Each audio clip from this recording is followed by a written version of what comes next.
Bienvenidos a un nuevo capítulo de Conversaciones sobre la alegría, en las que estamos leyendo la exhortación apostólica del Papa, Evangelii Gaudium, sobre el gozo del Evangelio. Él mismo nos expresa en la introducción de la exhortación aquellos temas de interés en los que se va a parar, en los que va a profundizar, siguiendo, según él mismo nos explica, la Lumen Gentium, la Constitución dogmática sobre la Iglesia del Concilio Vaticano II. Uno de estos temas de interés en los que él se va a detener es la inclusión social de los pobres. Es el tema que aborda en el cuarto capítulo, la dimensión social de la evangelización. Antes de, como digo, centrarse sobre esta inclusión social de los pobres, vamos a seguir al Papa en este capítulo precedente las repercusiones comunitarias y sociales del querigma, que son como una introducción a este tema de la inclusión social de los pobres, que digamos no es un matiz de esta nueva evangelización o no es un matiz de la vida espiritual del Papa, sino que él quiere que comprendamos bien cuáles son las coordenadas del querigma, de la evangelización, para que entendamos cuál es esta prioridad de evangelizar a los pobres, de llegar a los pobres. Nos habla, por tanto, de las repercusiones comunitarias y sociales del querigma. Y un poco a modo de preparación, os invito a hacer una especie de alzada, de levantar el vuelo, de remontarnos a lo que es el bien universal de la caridad. El Papa un poquito nos impulsa a que seamos capaces de ser alzados con la mirada de Cristo, con la mirada del Espíritu Santo, con la mirada de la Santísima Trinidad, a aquello que es el corazón mismo de la evangelización y aquello que es el fin al que Dios destina a la humanidad. Este reino de Dios entendido en su plenitud, que es lo que está siempre, como dice el Papa, sacándonos de nosotros mismos, de nuestro propio interés, de nuestras propias realizaciones personales y también de nuestra propia devoción particular o bienestar personal, que no es suficiente, está diciendo el Papa, no es eso a lo que el mensaje de Dios nos impulsa. El anuncio del Evangelio, empieza diciendo el Papa, tiene una evidente repercusión moral. Una persona que ha recibido, como decíamos, el Evangelio, no ha recibido sencillamente un contenido doctrinal, ha recibido este amor de Jesucristo personal, concreto, por él, esta experiencia que lo ha ayudado en su sanación y en la superación de sus límites, que ha transformado su vida no solo interior, sino también su vida de relación con los demás, y esto es lo que transmitimos cuando evangelizamos. Por lo tanto, este amor de Dios recibido de esta manera sana también y hace mucho más fecundas, mucho más vivas, más sanas, más intensas las relaciones sociales. Por lo tanto, es natural que donde haya un cristiano, donde haya más todavía una comunidad de cristianos, se vayan sanando y revigorizando las relaciones sociales, que después obviamente tienen su reflejo en la sociedad, en las leyes, en las estructuras, en la cultura. Y esto es lo que el Papa nos está indicando.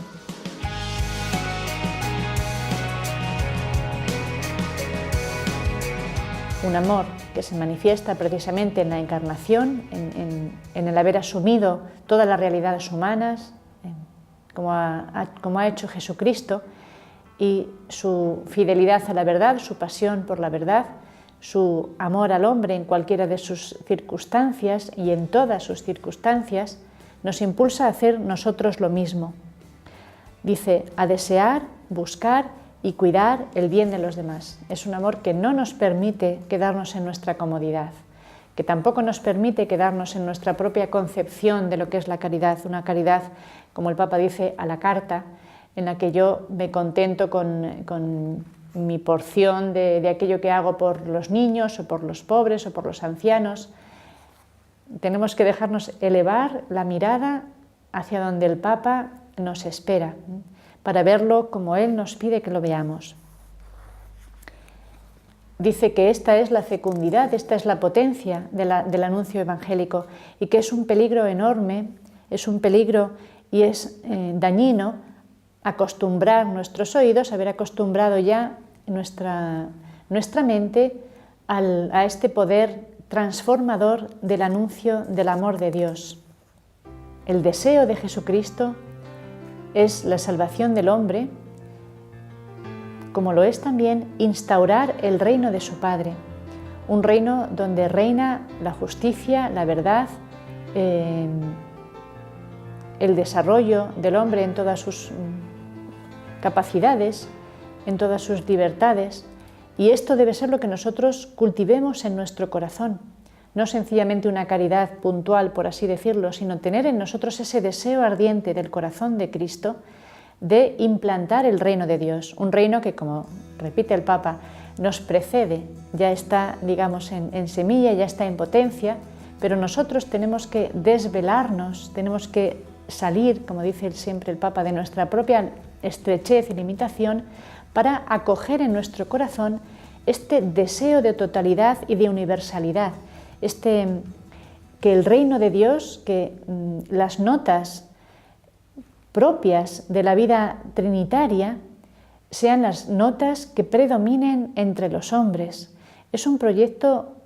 elevadísimo, es verdad, pero no podemos, digamos, acostumbrarnos a cómo suena o no podemos sencillamente desencantarnos diciendo ya no es posible, en el pasado sí, hoy no. El Papa nos está diciendo tiene la misma fuerza transformadora en nuestros días como en años pasados o como en otros tiempos. No solo es posible, sino que además es la tarea que el Señor nos confía. Como digo, el Papa tiene un corazón universal, tiene una mirada elevada, y esto es lo que quiere despertar en nosotros. El criterio, dice él, de universalidad. ¿Cuál es el criterio de la caridad? El de universalidad. En palabras de Pablo VI, muy hermosas, nos recuerda cuál es la clave de discernimiento de la caridad cristiana. Cuando se trata de caridad cristiana o cuando se trata, como dice el Papa, sencillamente de tranquilizar nuestra conciencia. Decía Pablo VI, cuando busca el verdadero desarrollo, que significa que mira a todos los hombres y a todo el hombre. Esta es la mirada universal de la caridad cuando es verdadera. Es el criterio de universalidad, que no quiere decir que tengamos que pasearnos por toda la tierra haciendo el bien, sino realmente acoger en nuestro corazón esta fuerza transformadora que nos ayuda a ver al prójimo en manera distinta y a mirar en nuestra realidad en manera positiva y en manera esperanzada.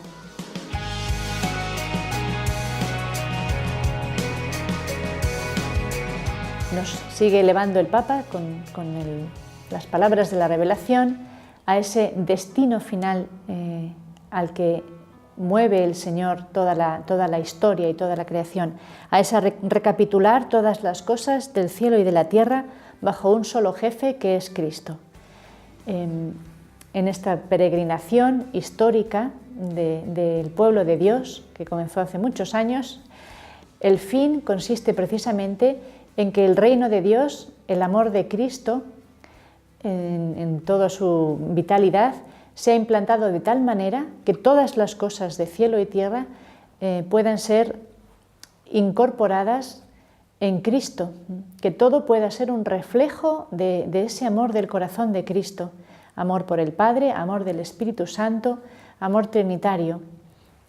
Esta es la misión que nosotros tenemos que acoger en nuestro corazón y dejarnos también enriquecer en nuestra caridad por esta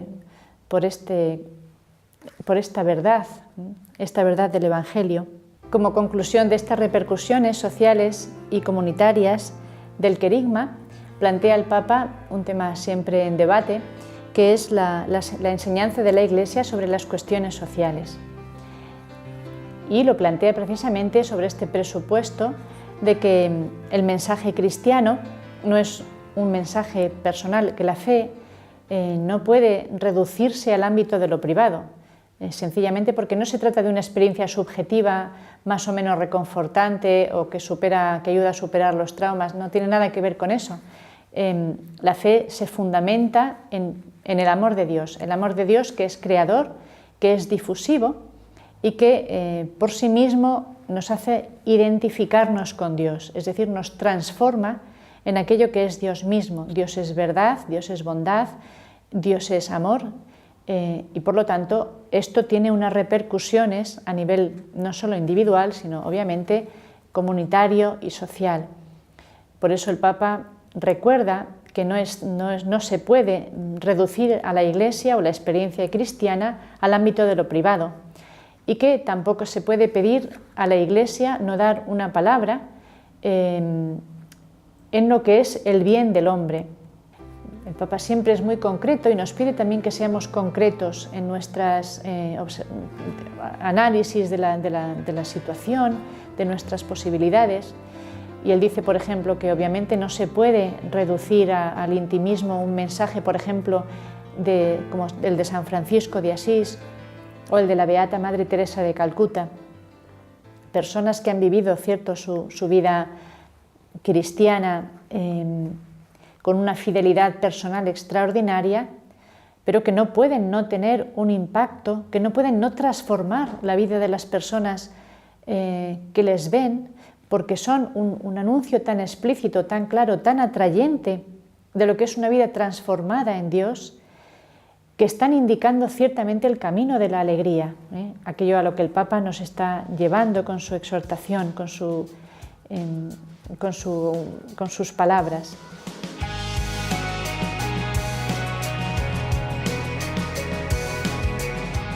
Todos los cristianos, dice el Papa como conclusión de este capítulo, están llamados a preocuparse por la transformación, por la construcción de un mundo mejor. El amor de Jesucristo hace que seamos positivos, que portemos la esperanza inagotable de Jesucristo, que seamos positivos y propositivos. Se concreta, dice el Papa, en acciones y en proyectos concretos. Nos invita de nuevo a repasar la doctrina social de la Iglesia en el compendio de la doctrina social de la Iglesia y a preocuparnos, como dice el Papa, concretamente, con esta visión acompañada de la revelación de Jesucristo, de lo que el cristiano puede y debe hacer para sus hermanos. Seguiremos en capítulos sucesivos meditando, leyendo juntos la exhortación del Papa.